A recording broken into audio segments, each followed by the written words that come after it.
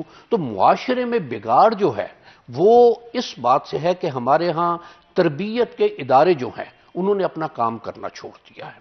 تربیت کے اداروں میں ماں سب سے بڑا ایک ادارہ ہے کہ بچہ جب پیدا ہوتا ہے تو اس نے جو سیکھنا ہے وہ ماں سے سیکھنا ہے، گھر میں سیکھنا ہے، باپ بھائی یا خاندان کے افراد جو ہیں۔ اس کے بعد وہ باہر نکلے گا تو اس کے سب سے پہلے اس کو مسجد آئے گی کہ جب اس نے قرآن مجید پڑھنے جانا ہے، اسکول آئے گا، معاشرہ آئے گا۔ تو یہ سارے ادارے ہمارے ہاں تربیت کے جو ہیں وہ تلپٹ ہو گئے ہیں۔ وہ اور ان کے تلپٹ ہونے کی وجہ اس میں یہ بھی ہے کہ ہم نے دوسرے کا ریگارڈ، دوسرے کی رسپیکٹ کرنا چھوڑ دیا۔ بالکل، اینڈ آف کورس جیسے میں نے کہا تھا کہ الاخیار فاؤنڈیشن کے حوالے سے بھی میں ضرور چاہوں گی کہ ہم بات کریں، اور اگر میں تھوڑا سا بریفلی میں صرف بات کروں گی، اس کے بعد میں چاہوں گی کہ آپ خود فاؤنڈیشن کے حوالے سے بات کریں۔ 22 نومبر 2002 کو یہ فاؤنڈیشن قیام کی گئی تھی، جس کے بعد اگر ہم آج کی تاریخ کی بات کرتے ہیں تو ایسے بچے جو کہ قرآن مجید حفظ کر چکے ہیں وہ 500 طلبہ ہیں۔ ساتھ ہی ساتھ اگر ہم ایسے بچوں کی بات کریں جنہوں نے اسکالرشپ حاصل کی ہے وہ تقریباً 500 طلبہ ہیں۔ اسی کے ساتھ ساتھ اگر ہم بات کریں ڈفرینٹ سرگرمیاں ہیں جو کہ بچوں کو کروائی جاتی ہیں، جس میں گیمز شامل ہیں، ایتھلیٹکس شامل ہیں، نعت اور قرأت شامل ہے، ساتھ ہی ساتھ مضمون نویسی شامل ہے، تعلیمی اور تفریحی دورے جن کو ہم ٹرپس بولتے ہیں وہ بھی شامل ہیں۔ اور اسپیشلی اگر ہم بات کرتے ہیں لاہور سے 31 کلومیٹرز دور سندر شریف میں ایک اعلیٰ درجے کا یہ اسکول جو ہے اس کو بنایا گیا ہے، اور یہ بڑا ہی ضروری کنٹریبیوشن ہے، اسپیشلی ہم الاخیار فاؤنڈیشن کے حوالے سے اگر بات کریں، کیونکہ at the end of the day تعلیم، ایجوکیشن سب سے بڑی چیز ہوتی ہے کسی بھی سوسائٹی میں۔ جب آپ ایک سوسائٹی میں تعلیم کو عام کر دیتے ہیں تو وہ ترقی کر سکتی ہے، اور ہمارا جو آگے کا فیوچر ہے، ہمارے فیوچر سارا کا سارا صرف اور صرف ہمارے آگے کی جنریشن کے اوپر ڈیپینڈ کرتا ہے۔ اور میں چاہتی ہوں کہ ہمارے بہت ہی خاص مہمان آف کورس آپ پیٹرن ان چیف ہیں الاخیار فاؤنڈیشن کے، آپ خود اپنے اگر بیان کریں کس طرح سے شروع ہوا، کہاں سے خیال آیا؟ دیکھیے، ایک اس میں جس طرح پہلے بھی بات ہو رہی تھی کہ معاشرے میں بگاڑ کافی سارے ہیں، ہمارے حلقے کے لوگ کافی سارے کچھ ایسے معاملات، اور مجھے بھی یہ درپیش ہوئے کہ زکوٰۃ کی ادائیگی کے وقت کچھ ایسا محسوس ہوا کہ شاید مناسب جگہ نہیں گئی زکوٰۃ، یا بعد میں بھی کچھ ایسے معاملات آئے سامنے کہ جو کوئی مستحق لوگ آئے سامنے، تو اس میں مجھے کچھ دوستوں نے مشورہ دیا، ہمارے حلقے میں ڈاکٹر حضرات ماشاءاللہ، اور یعنی ایک یہ کہا جائے کہ انٹرنیشنل لیول کے ڈاکٹر زاہد کمال صدیقی ہیں، آئی اسپیشلسٹ، انگلینڈ سے اور آسٹریلیا سے انہوں نے کیا اور پاکستان واپس تشریف لائے۔ ڈاکٹر تفضل حق ہے، ریموٹالوجسٹ ہیں، اور وہ بھی انٹرنیشنل لیول کے، اور میشبار ماشاءاللہ۔ تو انہوں نے ایک یہ مشورہ دیا کہ کیوں نہ ہم ایک ایسا کریں کہ جب مریض کچھ اس طرح کے آئے کہ جن کے لیے، تو پھر ہم نے یہ الاخیار کی بنیاد رکھی، اور اس میں دو چیزوں پر فوکس کا کہ ایک تعلیم اور دوسرا صحت۔ تعلیم میں ہم نے ماشاءاللہ 27 کنال پر ہمارا کیمپس ہے اسکول کا، اس میں حفظ قرآن اور میٹرک 6 سال میں، چھٹی سے 10ویں تک 6 سال میں۔ اب ماشاءاللہ ہمارے پرائمری بھی چل رہی ہے، بچیاں بھی ہیں بچے بھی ہیں، لیکن قرآن مجید کا حفظ پہلے 3 سال میں اور چھٹی 7ویں کلاس کہ بچے اپنے کورس سے بالکل منقطع نہ ہو جائیں، اور پھر اگلے 3 سال قرآن مجید کی دہرائی اور 8ویں 9ویں 10ویں یہ، اور شکر الحمدللہ کہ ہمارا رزلٹ آلموسٹ 100% ہے، آلموسٹ، کہ اگر یہ کہیں کہ 99% یا 98 ممکن ہے یہ۔ تو اس میں یہ ایسا بھی ہے کہ ہم ولیجر بیک گراؤنڈ کے بچے لے کر کہ جنہیں شاید ABC بھی پوری طرح نہیں آتی، ہم انگلش میڈیم میں میٹرک کرواتے ہیں۔ اور مجھے ایک بچے کا فکرہ، اس نے GIK سے، غلام اسحاق انسٹیٹیوٹ سے، اس نے سائنس میں یہ انجینئرنگ میں ڈگری مکمل کی، اور اس کا ایک فکرہ تھا کہ I was an ordinary boy. عرفانیہ model school made me extraordinary. کیا بات ہے. تو یہ ایک اس میں پھر، اور یہ 1998 میں ہم نے شروع کیا، 2002 میں یہ رجسٹرڈ ہوا. اب ماشاءاللہ اس وقت ایک سکول اور کچھ 14 میڈیکل سینٹرز پنجاب میں ہمارے کام کر رہے ہیں. فیصل آباد میں خاص طور پر 7 میڈیکل سینٹرز ہیں، اور ان میں ایک چھوٹا سا ہسپتال بھی ہے کہ جس میں گائنی کے اور آئی کے ہم آپریشن اپنے طور پر بھی کر رہے ہیں. لاہور میں 3 ہیں میڈیکل سینٹرز، راولپنڈی میں ہے، کمالیہ میں ہے، ملتان میں ہمارا خاصا بڑا میڈیکل سینٹر ہے. لیکن ابھی وہ صرف میڈیکل سینٹر ہی ہے، اس کو کنورٹ کرنے کا ہے پروگرام آگے. اور شکر الحمدللہ کہ دربار شریف پر ہر مہینے میڈیکل کیمپ لگتا ہے کہ جس میں ہمارے اپنے حلقے میں کوئی 30 سے زیادہ میڈیکل اسپیشلٹیز ہیں، اور اس میں اور والنٹرلی یہ سارے لوگ اس میں پارٹیسپیٹ کرتے ہیں. باقی ظاہر ہے کہ کچھ ارینج کرنا بھی پڑتا ہے، اور وہاں پر ہر مہینے میڈیکل سینٹر بھی ہے، لیکن میڈیکل کیمپ میں آلموسٹ 1000 کے قریب پیشنٹ تشریف لاتے ہیں، قرب و جوار سے تشریف لاتے ہیں، کہ ایسے ڈاکٹر جن کا 6 مہینے کا ٹائم نہیں ملتا وہ وہاں کے رینڈم چیک کروا دیتے ہیں. اور شکر الحمدللہ اس میں اب اسکول جو ہے اس میں کوئی 700 کے قریب ہمارے اسٹوڈنٹس کی تعداد ہے، اور شکر الحمدللہ وہ ایک سموتھ چل رہا ہے. میڈیکل سینٹرز میں جو فیصل آباد میں اب یہ 2 دن بعد میڈیکل کیمپ لگنے والا ہے، اس میں یہ 14واں کیمپ ہے. اور 2006 میں شروع کیا ہم نے، 2 سال، پچھلے سال بھی نہیں ہو سکا کووڈ کی وجہ سے، 1 سال پہلے ناغہ ہوا اس میں. تو اس میں یہ ایک رہا کہ تقریباً 8 سے 10 ہزار پیشنٹ اس میں ہمارے ہاں ہوتے ہیں. تو ایک جگہ ہمیں اس میں بہت دقت پیش آتی تھی، تو ہم نے اس کو مختلف جگہوں پر، کہ 7 جگہ میڈیکل سینٹرز ہیں ہمارے، تو ان 7 میڈیکل سینٹرز میں ڈاکٹرز کے ساتھ مل کر، سٹاف کے ساتھ مل کر ہم چیک اپ کے لیے، اور اس میں پھر یہ ہے کہ جو آپریشن کے یا جن کو ٹریٹمنٹ کی ضرورت ہوتی ہے وہ پھر بعد میں، اور وہ تقریباً اگر کہا جائے کہ اوسطاً تقریباً 1000 یا اس سے تھوڑے سے زیادہ وہ پیشنٹ ہوتے ہیں جنہیں ہم ٹوٹلی فری، ان کا جو آپریشن ہوتا ہے، ان کی جو میڈیسن ہوتی ہے، وہ سارا فری آتا ہے. اور یہ فری آف کاسٹ ہے، فری آف ایبسولوٹلی کاسٹ ہے، فری. یعنی صرف اب اس میں کچھ لوگ ایک پرچی فیس ہے 10 روپے، 10 روپے ہے یا 20 روپے مجھے ایگزیکٹ نہیں، لیکن یہ پرچی فیس 20 روپے، اس کے علاوہ ٹوٹل فری. میڈیسن بھی فری، اگر کسی کو اینک لگنی ہے وہ بھی تقریباً فری، آپریشن کسی کا ہونا ہے وہ بھی 100% فری. اور کیا کوئی بھی مریض، کوئی بھی شخص جی جا کر اس آئی کیمپ سے ٹریٹمنٹ جو ہے حاصل کر سکتا ہے؟ بالکل یقیناً. یعنی اس میں ظاہر ہے کہ یہ صرف مسلمان کے لیے نہیں ہے، یہ انسان کے لیے ہے. اور یہ کتنی خوبصورت آپ نے یہ بات کی ہے کہ یہ صرف مسلمانوں کے لیے نہیں بلکہ ہر شخص کے لیے، ہر شخص ایک ہی. اگر کوئی بھی وہاں ہے، وہ نمازی ہو، بے نمازی ہو، وہ مسلمان ہو، وہ غیر مسلم ہو، وہ کچھ کسی بھی مذہب سے. اور دیکھیے دین اسلام دین فطرت ہے، اور دین اسلام نے جو تعلیمات دی ہیں وہ یہ ہے کہ دوسروں کو بھی جو ضرورت مند ہیں ان کی مدد کرنا، اسلام نے کہیں منع نہیں کیا اس کے لیے. اینڈ بیکاز آف کورس اپنے بھی ہمارے بہت ہی خوبصورت جب مذہب کی ہم بات کرتے ہیں جہاں پر بہت اچھے سبق اور زندگی گزارنے کا طریقہ ہمیں سکھایا گیا ہے ہمارے مذہب کے تھرو.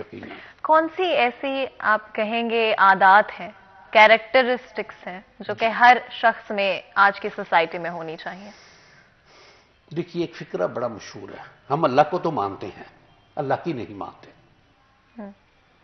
جو ہمیں دین اسلام نے احکامات دیے ہیں، اگر ہم اپنی زندگیاں اس کے مطابق بسر کریں تو شاید، اور یہ شاید نہیں یقیناً، کوئی شخص، میں صرف مسلمان ہی کہہ رہا کہ کوئی اب ایک چیز دیکھی جائے کہ یہ 4-5 سال پہلے کی بات ہے شاید، کہ پاکستان میں 72 بلین روپیز کی چیریٹی ہوئی 1 سال میں، اور یہ تھا کہ پوری دنیا میں کسی ایک ملک میں یہ سب سے زیادہ چیریٹی تھی.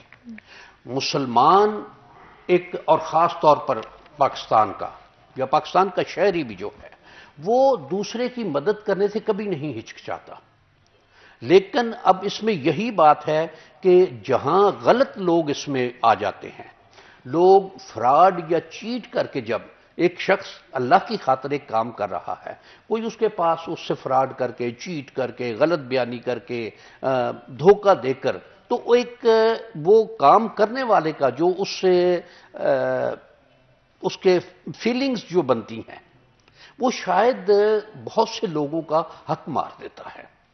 تو اس میں یہ ایک بات ہے کہ جس طرح سے ان چیزوں کو مربوط ہونا چاہیے کہ انسان کی خدمت اور انسانیت کی خدمت، اس میں یہ کہ ہمیں ایک بطور مسلمان اس بات کا خیال رکھنا ہے، ہمارے کسی عمل سے، ہمارے کسی کام سے، ہماری کسی بات سے کوئی ایسی بات نہ ہو کہ جو دشمنان اسلام ہیں. میں غیر مسلم نہیں کہہ رہا، جو اسلام کے دشمن، اور ان میں مسلمان بھی ہیں، کئی غیر مسلم تو کافی سارے لوگ ہیں، لیکن کئی ایسے کہ جو اسلام کے دشمن ہیں، انہیں کوئی موقع ایسا نہ ملے. بالکل جی، اور مزید بھی گفتگو کریں گے، لیکن کیونکہ بریک کا وقت ہو رہا ہے، بالکل چھوٹا سا بریک لیں گے. بریک کے بعد حاضر ہوتے، کہیں مت جائے گا، ہمارے ساتھ رہے گا.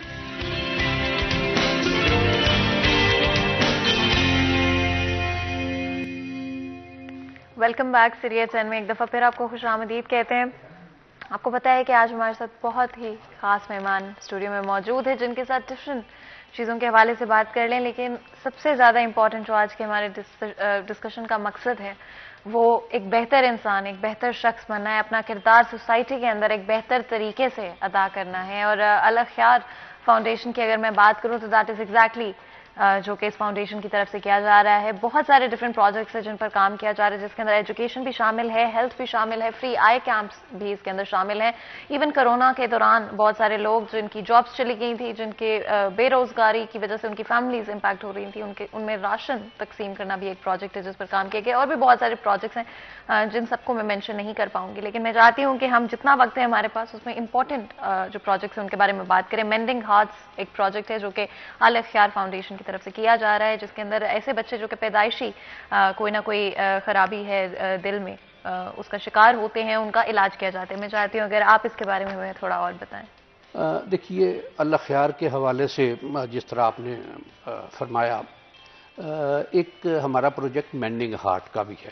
اور مینڈنگ ہارٹ یہ ہے کہ جو بچوں کے دلوں میں سوراخ یا نالی بڑا ہونا یا نالی کا تنگ ہونا، یہ یعنی ہارٹ ریلیٹڈ ہیں. اور یہ جو مرض ہے یہ غریب طبقے میں ہے، اور اس کی وجہ یہی ہوتی ہے کہ جب ایک خاتون ایک مرحلے میں اس میں ہوتی ہے تو جس کو پراپر خوراک نہیں ملتی، اس میں یہ بچوں میں پیدائش کے بعد یہ پرابلمز آتی ہیں.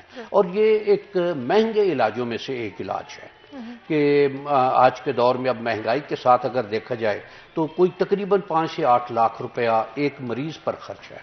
یہ جب ہم نے سٹارٹ کیا تھا 4 5 6 سال پہلے، تو اس وقت 3.5 سے 5 لاکھ روپے تھا علاج اس کا.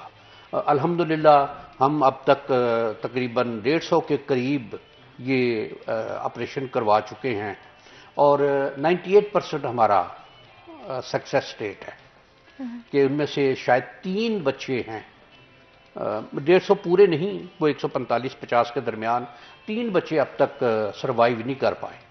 باقی 145 بچے سروائیو کر چکے، اور وہ ماشاءاللہ اس وقت معاشرے میں نارمل زندگی گزار رہے ہیں. اور اس کا یہ ہوتا ہے کہ کئی دفعہ بچوں کے بالکل بورن بیبی کا آپریشن تو نہیں ہو سکتا، تو اس کے لیے کچھ وقت انتظار کرنا ہوتا ہے، اور وہ 3 سال سے 14 سال کی عمر تک کا اس میں وقفہ آتا ہے. اور شکر الحمدللہ کہ ہم نے جو علاج کیے، ہمارے ڈاکٹر آج کل وہ عراق چلے گئے ہیں، بغداد شریف میں، کہ وہاں کافی ڈاکٹر کرنل عابد حسین، وہ پیڈیٹکس کے ہی ہارٹ کے سرجن ہیں، اور اسی میں ان کی اسپیشلٹی ہے. اب ماشاءاللہ ہم لاہور میں 2-3 ہسپتالوں میں یہ کام کر رہے ہیں، اور مختلف ڈاکٹرز کے ساتھ. اور یہ یعنی پروجیکٹ ڈاکٹر عابد صاحب کا میں نے جو تذکرہ کیا تو یہ پروجیکٹ شروع کروانے میں ان کا بہت بڑا ہاتھ، کہ ان کے پاس کافی سارے پیشنٹ آتے تھے اس طرح کے، تو انہوں نے پھر یہ ایک سجیسٹ کیا الخیار فاؤنڈیشن کو کہ یہ ایک ایسا ہے کہ جس میں غریب طبقے کی مدد ہے، کہ ایسے لوگ جو اس کا علاج کرانے کی استطاعت نہیں رکھتے.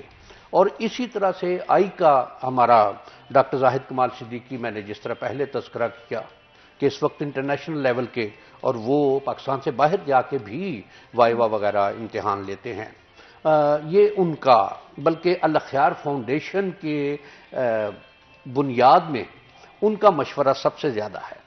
کہ یہ جب پہلے انہوں نے انگلینڈ سے کیا، اس کے بعد آسٹریلیا سے جب مکمل کر کے آئے تو پھر ان کا ایک مشورہ تھا، وہاں بھی آفرز تھی انہیں، تو یہاں آ کے پھر انہوں نے کام شروع کیا. اور اس کے ساتھ ساتھ یہ بھی، اور شکر الحمدللہ کہ ہمارے ہاں اب تک ہزاروں نہیں لاکھوں کی تعداد میں. بالکل. اور کرونا کے دوران بہت ساری فیملیز کو بڑی پریشانیوں کا سامنا کرنا پڑا. بہت سارے ایسے لوگ تھے جو کہ فائنانشلی بڑا امپیکٹ ہوئے، اسپیشلی ان کی جو جابس تھیں وہ چلی گئیں، کئی بزنسز تھے جن کو شٹ ڈاؤن کرنا پڑ گیا، اور بہت مسائل تھے جو کہ نہ صرف ایک شخص کو لیکن ایک شخص سے جڑی ہوئی جو ان کی پوری فیملی ہوتی ہے ان کو فیس کرنی پڑی. اور اس دوران الخیار کی طرف سے بہت زیادہ راشن جو ہے وہ پرووائڈ کیا گیا بہت ساری فیملیز کو، ایک لارج نمبر آف فیملیز کو. میں چاہتی ہوں اس بارے میں بھی آپ ضرور بتائیں کہ کرونا کے دوران جو فیملیز کو راشن دیا گیا. ہم نے تقریباً کوئی اب اگر تعداد تو شاید ہزاروں کی تعداد میں ہے، اور اس میں مختلف جگہوں پر لاہور میں بھی، فیصل آباد میں بھی، کمالیہ میں بھی، ملتان میں بھی، مختلف جگہوں پر ہم نے یہ راشن کا، اور ہمارا راشن کا ایک پیک جو تھا وہ کوئی تقریباً 5,500 سے 7,000 روپے کا تھا، کہ اس میں اس طرح سے ہم نے کہ جو بنیادی چیزیں ہیں وہ استعمال میں آ جائیں. اور یہ تقریباً 3,500 کے قریب ہم نے یہ پیکٹ بنا کے تقسیم کیے. اور اس کے علاوہ بھی جو کچھ ہم سے بن پڑا، جتنے کچھ ہمارے پاس فنڈز تھے، ہم نے شکر الحمدللہ کہ اس میں. اور یہ ایک شے کہ وہ جو ایک شعر ہے کہ درد دل کے واسطے پیدا کیا انسان کو، ورنہ طاعت کے واسطے کچھ کم نہ تھے کررو بیاں، کہ اگر اس مالک تعالیٰ کو صرف عبادات ہی مقصود ہوتی تو فرشتے بہت تھے اس کے لیے. تو جو یہ انسان کو اس نے اس کائنات میں اور اشرف المخلوقات بنا کر بھیجا ہے، اور وَلَقَدْ كَرَّمْنَا بَنِي آدم، جو تکریم اولاد آدم کو عطا کی ہے، تو یہ اس لیے کہ یہ ایک جس طرح سے اس کو کہ سوشل اینیمل، اور سوشل اینیمل یہ ہے کہ یہ چھت کے نیچے رہتا ہے، مل کر رہتا ہے. اور جب مل کر رہتا ہے تو احساس جو ہے دوسرے کا دکھ درد محسوس کرنا، یہ انسانیت کی معراج ہے. کہ جب دوسرے کے ساتھ یہ اس طرح سے سلوک کرے گا کہ یہ بھی اللہ کی مخلوق ہے، یہ بھی اللہ نے اس کائنات میں اس کو بھیجا ہوا ہے، کہ جس طرح سے اس نے اولاد آدم کو تکریم عطا کی ہے تو اس میں یہ بھی شامل ہے.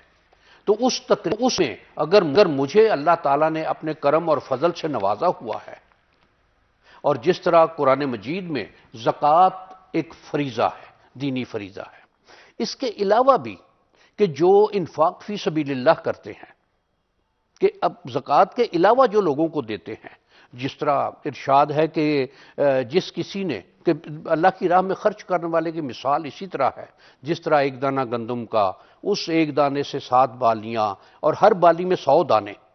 اور پھر یہ بھی ہے کہ کون ہے اللہ کو جو قرض حسنہ دے. اب یہ شے اس میں کہ اللہ تعالیٰ کی ذات تو عطا کرنے والی ہے، وہ تو لینے والا نہیں ہے، لیکن یہ ہے کہ کسی کو اس کے نام پر دینا، یہ اس نے اس کو اتنا اکرام عطا کیا ہے کہ اس نے اپنے نام کے ساتھ اس کو منسوب کر دیا کہ من ذا الذی یقرض اللہ قرضا حسنا، کون ہے جو اللہ کو قرض حسنہ دے. اور قرض حسنہ کی ہمارے ہاں ایک کیفیت ہے کہ ایسا قرض جو دینے والا واپسی کی امید نہ رکھے، اور یہ ہے کہ فَيُضْعَفَ لَهُ أَضْعَافًا كَثِيرًا، کہ وہ جب لوٹائے گا تو کئی گنا کر کے لوٹائے گا. تو یہ مالک تعالیٰ یقیناً جو اس کے نام پر کسی کی مدد کرتا ہے، اس کی خاطر کسی کے احوال کے لیے برے دیکھ کر اس کے ساتھ کہ جو اللہ نے اسے عطا کیا ہے اس میں سے کچھ حصہ خرچ کر دیتا ہے تو وہ یقیناً کئی گنا کر کے لٹاتا ہے۔ اور یہ بھی ہے کہ جو ارشاد مبارک ہے کہ یہ کائنات، انسان جو ہے یہ اللہ کا کنبہ ہے، جو کوئی اللہ کی خاطر کسی کی مدد کرے گا تو اللہ تعالیٰ اس کو یقیناً رائے گا نہیں جانے دے گا۔ اور یہ شے دیکھیے کہ جن لوگوں نے لوگوں کی انسانیت کی خاطر، اللہ کی خاطر ایک انسان کی مدد کی تو پھر مالک تعالیٰ ان کو اس طرح سے کرم نوازی سے نوازتا ہے کہ پھر معاملہ چلتا ہی چلا جاتا ہے آگے۔ یہ جذبہ کتنا ضروری ہے کہ ہماری سوسائٹی میں یہ جذبہ ہونا کتنا ضروری ہے، ایک دوسرے کا خیال کرنا، ایک دوسرے سے محبت کرنا۔ اگر بریفلی، کیونکہ ہمارا وقت جو ہے وہ آلموسٹ ختم ہو گیا۔ دیکھیے، یہ اگر میں یہ کہوں کہ یہ ہماری سوسائٹی میں یہ جذبہ بہت زیادہ ہے لیکن اسے سمت دینے کی ضرورت ہے۔ بالکل جی، ہمارے ہاں سمت نہیں ہے، کہیں بھی دیکھیں اب کچھ لوگ ایک جگہ ایک سر پر اٹھائے ہوئے کو بیچنے کا سامان، ایک ڈبہ سا پر چھاپا ایک، تو وہ گر گیا راستے میں، سامان اس کا خراب ہو گیا، شاید جتنا اس کا سامان تھا اس سے کئی گنا زیادہ لوگوں نے اس کی اس وقت مدد کر دی۔ جو کوئی آ رہا جا رہا ہے کچھ نہ کچھ اس کو، جس کے پاس جتنی ہمت ہے، کوئی 10 روپے بھی دے رہا ہے، کوئی 1000 روپیہ بھی دے رہا ہے اسے۔ یہ جذبہ ہم میں یقیناً ہماری قوم میں، ہمارے معاشرے میں موجود ہے۔ بالکل جی، اور میں بہت بہت شکر گزار ہوں آج آپ کی کہ آپ نے آج ہمیں جوائن کیا۔ ہماری پوری ٹیم کی طرف سے آپ کو بہت بہت شکریہ ادا کرتے ہیں۔ ہمارے جو شیف ہیں وہ کھانا آلموسٹ تیار ہو چکا ہے اور ٹیبل پہ بس آ رہا ہے، لیکن کیونکہ ہمارا وقت جو ہے وہ آلموسٹ ختم ہو چکا ہے، تو یہاں پر آج کے شو سے مجھے اجازت دیں۔ اپنا بہت بہت خیال رکھیں۔ اللہ حافظ۔